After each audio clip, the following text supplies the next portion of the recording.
अस्सलाम वालेकुम। आज हम अपना फर्दर जो इम्यूनोलॉजी का टॉपिक था जिसमें आपकी एलर्जी है वो हम डिस्कस करेंगे। बेसिकली एलर्जी हम एलर्जी कंडीशन या एलर्जी तब बोलते हैं जब कि आपकी बॉडी ऐसे पार्टिकल्स को फ़ौरन कंसिडर कर लेती है जो एक्चुअली में उसके लिए हार्मफुल नहीं होते। ठीक है, समटाइम आप इसे यूं भी बोल सकते हैं कि हाइपर एक्टिविटी या हाइपर सेंसिटिविटी जब आपकी हो जाती है इम्यून सिस्टम की, तो वो छोटे छोटे पार्टिकल्स हैं या जो आपके नॉर्मल इन्वायरमेंट के पार्टिकल्स हैं जिन्होंने प्रेजेंट होना ही होना है इन्वायरमेंट में, उससे भी रिस्पॉन्ड उसके अगेंस्ट भी रिस्पॉन्ड करना शुरू कर देते हैं। और आपकी बॉडी में इसके रिजल्ट में वो हो जाते हैं जिसमें आपकी प्रोडक्शन ऑफ हिस्टामिन स्टार्ट हो जाती है, म्यूकस की प्रोडक्शन बढ़ जाती है। अब ये बेसिकली अगर हम इसे देखें तो आपका क्या है, allergy is a specific hypersensitivity of an individual to foreign particle, usually a protein to which a specific individual is exposed. मतलब आप जो है उस पर्टिकुलर प्रोटीन से एक्सपोज हो रहे हैं, ठीक है, वो आपकी बॉडी में आ रही है और आपका इम्यून सिस्टम उसके अगेंस्ट एक्टिवेट हो रहा है। अब वो जब एक्टिवेट होगा तो उसके रिजल्ट में वो बहुत सारी वेजोडाइलेशन वगैरह, वो अब हम आगे डिस्कस करेंगे कि क्या क्या रिस्पॉन्सेज वो शो करता है। अब इसमें सबसे पहले आपका आ जाता है स्वॉलन नेजल म्यूकोजल मेम्ब्रेन। ठीक है, आपको आपकी ब्रोंकाई में कोई कॉम्प्लिकेशन आ सकती है, आपको माइग्रेन स्टार्ट हो सकता है, जीआईटी डिस्टर्बेंस हो सकती है, एक्जिमा डर्मेटाइटिस इसकी कॉमन एग्जांपल है, एज वेल एज एजमा। आपकी रनी नोज हो सकती है, कंजक्टिवाइटिस हो सकता है, आपके टीयर प्रोड्यूस हो सकते हैं, वॉमिटिंग हो सकती है, फीवर हो सकता है, हेडेक हो सकता है, स्किन रैश हो सकती है। ये सब आपकी क्या है, ये सब आपके एलर्जिक कंडीशंस के सिम्टम्स हैं। अच्छा, अब हम देख लेते हैं हाइपर सेंसिटिविटी।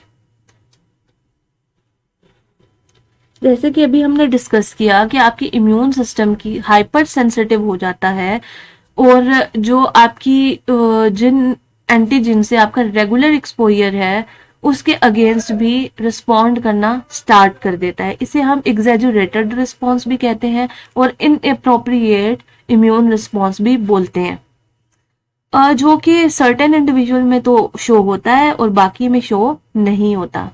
ये जो हाइपर सेंसिटिविटी रिएक्शंस हैं बेसिकली उनको हम 4 टाइप्स में डिवाइड करते हैं और ये जो आपके साइंटिस्ट थे गेल और कूम्स, उन्होंने इन्हें 4 पार्ट्स में डिवाइड किया। अब इसमें कौन कौन से आ जाते हैं, सबसे पहले आपका आ जाता है टाइप 1, जिसमें आपका आता है एनाफाइलेक्टिक हाइपर सेंसिटिविटी। इसे इमीडिएट हाइपर सेंसिटिविटी भी बोलते हैं। टाइप 2 आ जाती है साइटोटॉक्सिक हाइपर सेंसिटिविटी। 3 आती है कॉम्प्लेक्स मीडिएटेड हाइपर सेंसिटिविटी और 4th आपकी आ जाती है सेल मीडिएटेड हाइपर सेंसिटिविटी। अब वन बाय वन हम इन सबको देख लेते हैं। टाइप 1 जो है एनाफाइलेक्टिक हाइपर सेंसिटिविटी, इसमें आपका क्या हो रहा है, एक फॉरेन पार्टिकल आ रहा है जैसे पोलन है, डस्ट पार्टिकल है, वो क्या कर रहा है, वो आपकी जो सेल्स हैं, सेल्स उसे इनगल्फ कर रहे हैं, अपनी बॉडी पर रिप्रेजेंट कर रहे हैं और उसके रिजल्ट में इम्यूनोग्लोबुलिन जिसमें आपकी आईजीई आ रही है उसकी प्रोडक्शन करवा रहे हैं। अब वो जो प्रोडक्शन हो रही है उसके रिजल्ट में आपकी जो मैस सेल्स हैं उनकी सेंसिटाइजेशन हो रही है। ये जो आईजीई बेसिकली प्रोड्यूस होता है ये मैस सेल्स पे जाता है, उधर जो आपके एफसी रिसेप्टर्स हैं उनके साथ जाके बाइंड कर लेता है। जब ये बाइंड करता है तो मैस सेल्स प्रोडक्शन स्टार्ट कर देते हैं वेजो एक्टिव अमीन्स की। ये जो वेजो एक्टिव अमीन्स हैं बेसिकली क्या करती हैं, ये smooth muscles, blood vessels, mucus gland, platelets, nerves और ईओसिनोफिल्स पे एक्ट करती हैं और जो आपकी जैसे ब्लड वेसल्स हैं उनकी डायलेशन करवा देंगी, ईओसिनोफिल्स पे जाके एक्ट करेंगी, म्यूकस मेम्ब्रेन पे एक्ट करेंगी, तो ये फर्दर आईजीई की प्रोडक्शन को इंक्रीज कराएंगी, म्यूकस की प्रोडक्शन को इंक्रीज करा देंगी और इस तरह से आपके पास आपको ये जितने हमने ऊपर सिम्टम्स पढ़े थे वो शो होना स्टार्ट हो जाते हैं। अब आपको जो कॉमन एलर्जेंस की बात करें तो प्लांट पोलन्स हैं, सीरम प्रोटीन्स हैं, कुछ ड्रग्स से भी आपकी इसमें आ सकते हैं जिसमें आपकी पेनिसिलिन का मोस्ट कॉमन रिएक्शन हो सकता है। ये आपका लाइफ थ्रेटनिंग भी हो सकता है, आपका एनाफाइलेक्सिस और ये आपका बेसिकली क्या है, इम्यून रिस्पॉन्स है। उसके बाद आ जाती है आपकी टाइप 2 साइटोटॉक्सिसिटी हाइपर सेंसिटिविटी। इसमें अब क्या हो रहा है, इसमें जो आपकी एंटीबॉडीज हैं वो आपके सेल्स को ही अटैक कर रही हैं, और अटैक करने से क्या कर रही हैं, उनकी ब्रेक डाउन करवा रही हैं। अब इसमें जो मोस्ट कॉमनली एंटीबॉडीज इन्वॉल्व हैं वो आपकी आईजीजी और आईजीएम है, जो कि होस्ट सेल्स को ही क्या कर रही है, उसे ही किल कर रही है। अब अगर हम इसकी एग्जांपल देखें तो इसमें आपका ब्लड ट्रांसफ्यूजन रिएक्शन है। हर किसी का, जैसे हमने डिस्कस किया था पहले भी, कि हर किसी का ब्लड ग्रुप डिफरेंट होता है, किसी का ए है, किसी का बी है, किसी का ए पॉजिटिव है, किसी का बी पॉजिटिव है।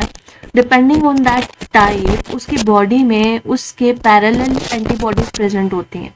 जब आपकी इनकम्पैटिबिलिटी हो जाती है, आपने गलत ब्लड ट्रांसफ्यूज कर दिया, तो उसके रिजल्ट में क्या होता है, उसके रिजल्ट में आपका एंटीजन और एंटीबॉडी रिएक्शन होता है, और बेसिकली आरबीसीज की हीमोलाइसिस स्टार्ट हो जाती है।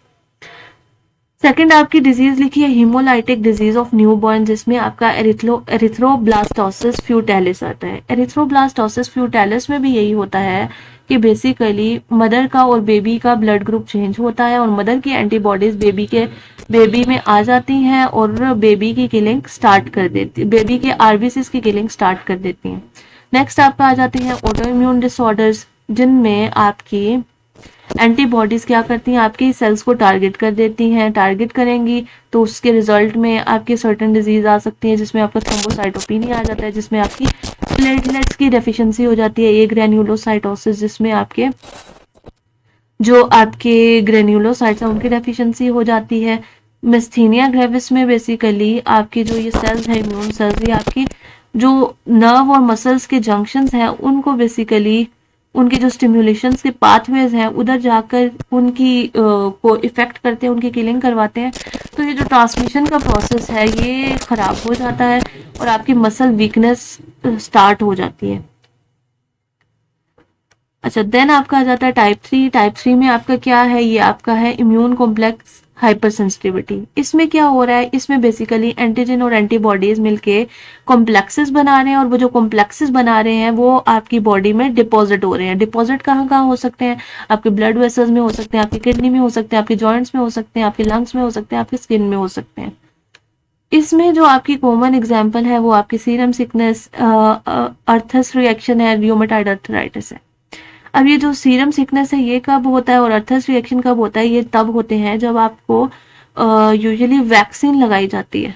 ठीक है, तो वैक्सीन जब आपको लगाई जाती है तो सम टाइम्स क्या होता है, उसके रिजल्ट में आपकी जो इम्यून सिस्टम एक्टिवेट हो जाता है, और वो कॉम्प्लेक्सेस बनाकर आपकी जैसे ब्लड में अगर डिपॉजिट करना शुरू कर देगा तो आपकी फीवर स्टार्ट हो जाता है, आपकी स्किन रैश स्टार्ट हो जाती है, और आपका ये रिएक्शन हो जाता है। देन आपकी आ जाती है टाइप 4, जिसे हम सेल मीडिएटेड हाइपर सेंसिटिविटी बोलते हैं। टाइप 4 जो है ये बेसिकली जो है आपकी टी लिम्फोसाइटिस में इन्वॉल्व है। बाकी सब में आपकी एंटीबॉडीज इन्वॉल्व थी, इसमें आपका एंटीजन इन्वॉल्व है।